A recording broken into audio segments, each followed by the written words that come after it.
ఎప్పుడైనా ఎక్కడైనా మీ చేతిలోనే వార్తా ప్రపంచం. మీ మొబైల్లో, మీ కంప్యూటర్లో, మీ టీవీలో సాక్షి టీవీ డిజిటల్ ప్రసారాల కోసం లాగిన్ అవ్వండి. www.youtube.com/సాక్షి టీవీ.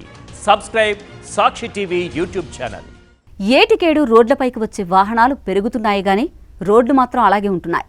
రోడ్లను వెడల్పు చేయడమో, పబ్లిక్ రవాణా సౌకర్యాలను పెంచడమో వంటివి చేయకపోవడం వల్ల రోడ్లపై ట్రాఫిక్ కష్టాలు నానాటికి దారుణంగా మారిపోతున్నాయి. ఈ పరిస్థితికి అద్దం పడుతోంది బెంగళూరులో జరిగిన ఓ ఘటన. దుబాయ్ వెళ్తున్న తన ఫ్రెండ్ ని ఎయిర్పోర్ట్లో దింపి ట్రాఫిక్ లో ఇంటికి బయలుదేరింది. తను ఇంటికి వెళ్లేలోపు తన స్నేహితురాలు మాత్రం దుబాయ్ చేరిపోయింది. ఇది ఇప్పుడు సోషల్ మీడియాలో ఫుల్ వైరల్ గా మారింది. కంటెంట్ క్రియేటర్లు ప్రియాంక, ఇంద్రయాని ఇన్స్టాగ్రామ్ పోస్ట్లోని వివరాల ప్రకారం, నా స్నేహితురాలు దుబాయ్ బయలుదేరుతుండగా బెంగళూరు విమానాశ్రయంలో డ్రాప్ చేశాను. కొద్దిసేపటికి ఆమె దుబాయ్ చేరుకున్నట్లు సమాచారం అందించింది. కానీ నేను అప్పటికీ బెంగళూరు ట్రాఫిక్లోనే చిక్కుకుపోయాను అని పోస్ట్ చేశారు. యథార్థ ఘటనల ఆధారంగా అని హెడ్డింగ్తో పోస్ట్ చేసిన ఈ వివరాలు వైరల్గా మారాయి.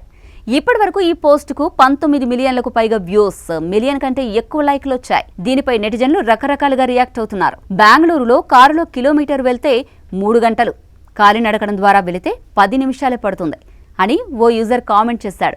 మరో రాష్ట్రం నుంచి ఫ్లైట్లో 2 గంటల్లో బెంగళూరు చేరుకున్న తాను ఇంటికెళ్లేందుకు 5 గంటలు పట్టింది అని మరో వ్యక్తి రాసుకొచ్చాడు. బెంగళూరులో ఎయిర్పోర్ట్ సిటీకి 40 కిలోమీటర్ల దూరంలో ఉంది. రద్దీ సమయాల్లో ఇంటికి తిరిగి ప్రయాణించేందుకు చాలా సమయం పడుతోంది. ఇది చాలా దేశీయ లేదా తక్కువ దూరంలో ఉన్న అంతర్జాతీయ విమానాల సమయం కంటే చాలా ఎక్కువ అనే వాదనలున్నాయి.